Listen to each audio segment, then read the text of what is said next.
नमस्कार दोस्तों। भागलपुर से इस वक्त की बड़ी खबर सामने आ रही है। विक्रमशिला सेतु पर बेली ब्रिज का निर्माण का काम तेजी से जारी है।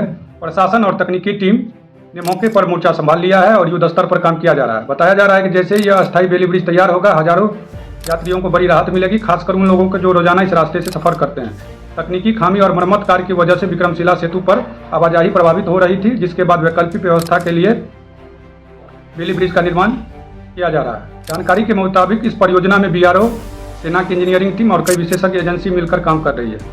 अधिकारियों का कहना है कि सुरक्षा मानकों का पूरा ध्यान रखा जा रहा है और कोशिश है कि तय समय के भीतर काम को पूरा कर लिया जाए। उम्मीद जताई जा रही है कि बहुत जल्द हल्के वाहन के लिए रास्ता बहाल कर दिया जाएगा। इस अस्थायी व्यवस्था से स्थानीय लोग, व्यापारी और यात्रियों को काफी राहत मिलने की संभावना है। पूर्वी बिहार की कनेक्टिविटी के लिए यह परियोजना बेहद अहम मानी जा रही है। अब सबकी नज़र इस बात पर टिकी है कि बेली ब्रिज कब तक पूरा तैयार होगा और आम लोगों के लिए खोल दिया जाएगा। ऐसे ही जमीनी और भरोसेमंद खबर के लिए मिथिला दर्पण को फॉलो करें और वीडियो को लाइक, शेयर और कमेंट करना ना भूलें। आपका एक शेयर से खबर और लोगों तक पहुंचती है। मिलते हैं अगले बड़ी अपडेट के साथ। धन्यवाद।